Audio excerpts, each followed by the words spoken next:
Look at the left screen. That was me yesterday, staring at a blank cursor, trying to remember how to set up a basic web app. Look at the right screen. This is me today. I'm drinking coffee, my hands aren't on the keyboard, and Google's new AI Antigravity is building the app for me. Hi everyone, I'm Jamie and welcome back. If you've been hearing the buzz about AI agents and felt a little intimidated, you're in the right place. Today we're going to be diving into Google Antigravity. This isn't just another chatbot that gives you code snippets to copy and paste.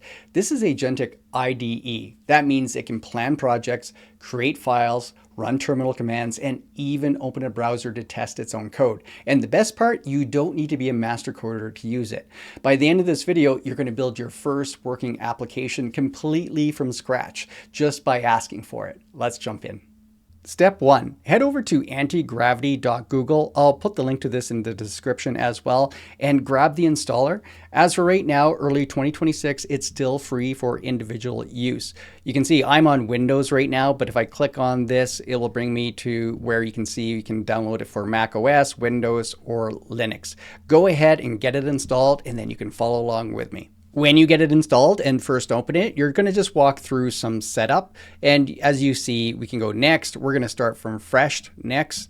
Pick the different theme type you want. I'm going to stay with dark mode, hit next. How do you want to use the anti-gravity agent? I'm going to use this one right here, the recommended one. But again, you can choose what you would like. I'm going to choose next. I'm going to keep this one as normal and recommended. And then you do need to sign in with your Google account. And then you'll see a anti-gravity term of use. I'm going to make sure I have that selected, hit next. And we're there, ready to get started. Once you download and open anti-gravity, the interface looks like VS Code, but there's some hidden controls that you need to know about immediately so AI doesn't run wild. Go down to the bottom right-hand corner. You'll see a button that says Anti-Gravity Settings. Click that. This menu controls the AI's brain. There's two settings here that are critical for beginners. First, look at auto execution. This controls things like terminal commands. If you set this to request review, the AI will ask permission before installing anything. If you trust it, you can set this to always proceed to speed things up. For this tutorial, let's just keep it on request review so we can see exactly what's going on. Next is review policy. This is the most important one. This controls whether the AI can change your code files. So warning, don't set this to auto yet, keep it as request review. This ensures that AI acts like a junior developer. It has to show you the code before it saves it to the hard drive. Okay, safety checks are done. You're now the manager. Let's hire our agent. One quick interface tip before we get started. You'll see right here, we have Open Agent Manager. I'm going to go ahead and open this. Think of this as mission control. It's where you go if you have 5 different agents working on 5 different projects at once. But for this beginner's video, we're staying right here in editor view. This is the job site where the actual work gets done. Let's go ahead and stretch out this right panel. Notice you can change the views up here if you want to toggle on or off or change where you want things. Go ahead and make those adjustments. Here on the right side, we have our agent chat. We're not going to build a hello world. We're going to build a Pomodoro timer. I'm going to be using the Gemini 3 Pro here. You can see how you can toggle between the different ones. This is the prompt that we're going to give it. Create a modern web-based Pomodoro timer. It should have a large 25-minute countdown display and start reset buttons. When the timer hits 0, play a notification sound, use HTML, CSS, and vanilla JavaScript. Let's go ahead and send. Notice it just doesn't start coding, it makes a plan first. Because we set a review policy to request review, it pauses here. It's asking, I wrote this code, is it okay to save? You can scan it. But for now, let's trust it and click accept. Now we can check out the implementation plan over here. We can see we have the different things I asked for, the HTML, the CSS, and the JavaScript here. I'm going to go ahead and just tell it this, looks good, proceed. And now you can see it's moving from the implementation plan approved. Now it's moving to execution. Now at this point, it's saying that it would like to use my browser. So there is a quick setup for this as well. I'm just going to go ahead and click on setup. And I'll scroll down a little bit and I'm going to install the extension.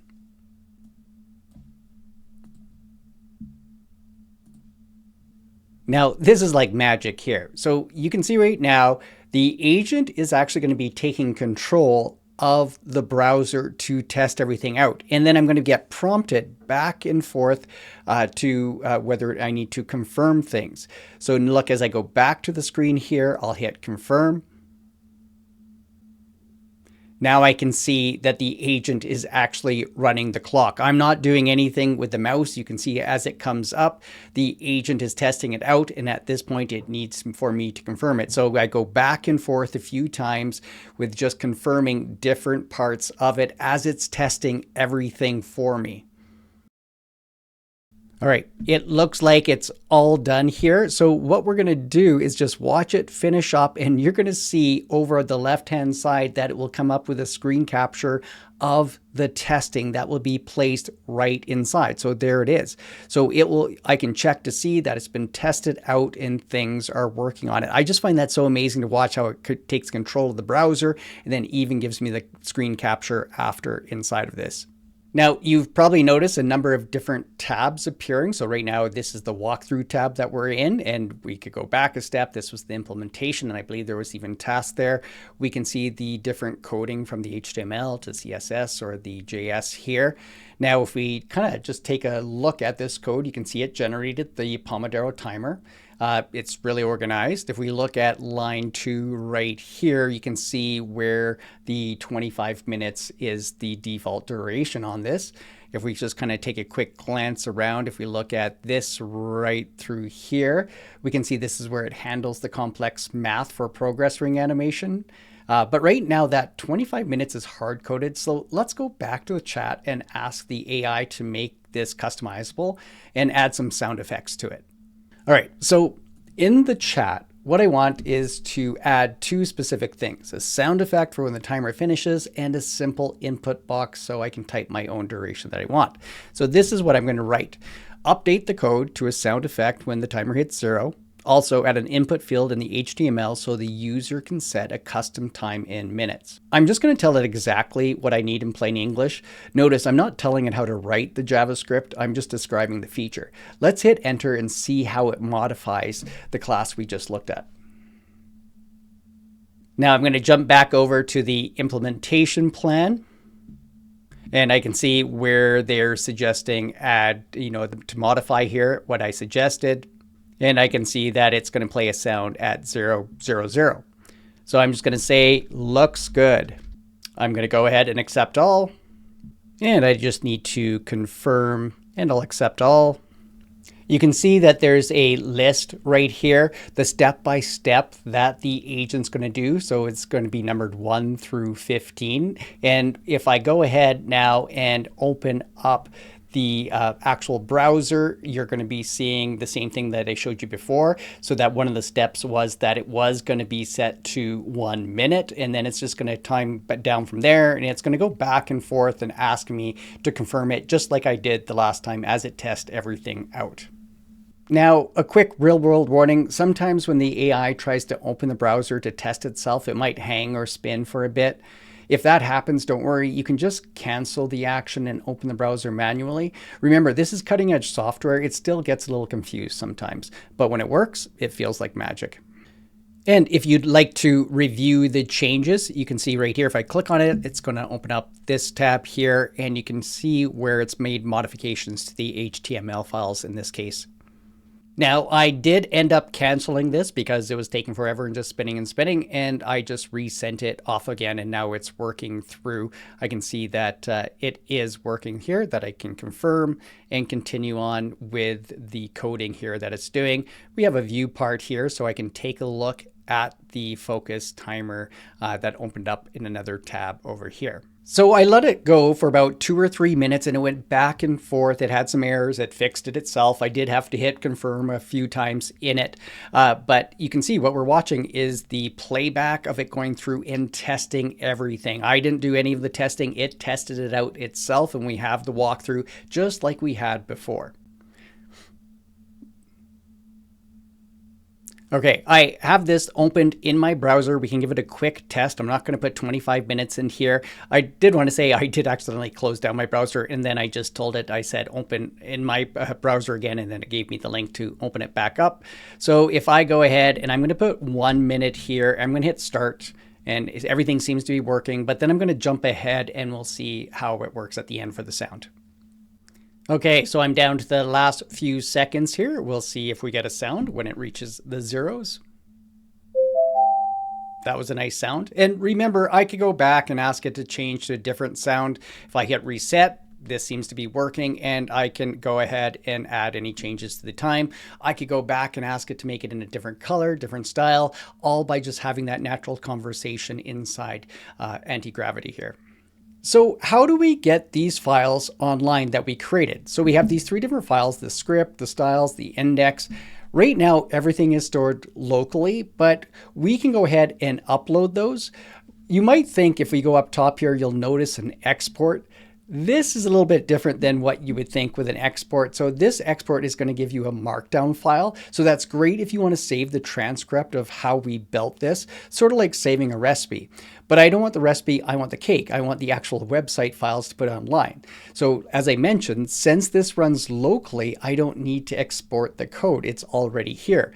And if I look up, I'm under this one open here, I can see the path they're giving me right across the top here. So if I just open up my file explorer here, I'm going to go to this PC, Windows, and it's going to say users. So at this point, I'm at my name. So I pick my name. I can see Gemini right here. I can see Antigravity. I can see Scratch. I just go down to this one and look at this. Pomodoro Timer. So what do I do this? This is where I need to upload these files, or this whole folder, because I can see the 3 different files are in here. So this is where I'm going to bring in this to test it out.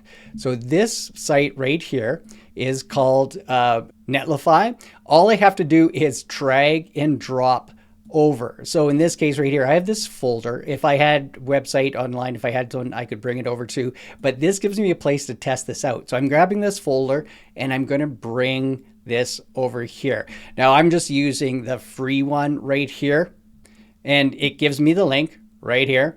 Your project will be live for 1 hour. So I could send this to somebody and then they could take a look at this, but they would need this password right here. So I'm just going to copy this. I'm going to click on this and I'm going to give it the password and hit submit.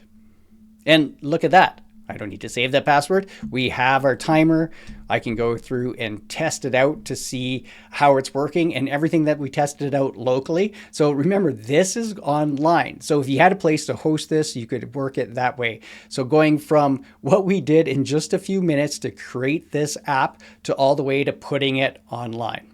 So there you have it. In just a few minutes, we went from a blank screen to a fully functional custom Pomodoro timer hosted live on the web.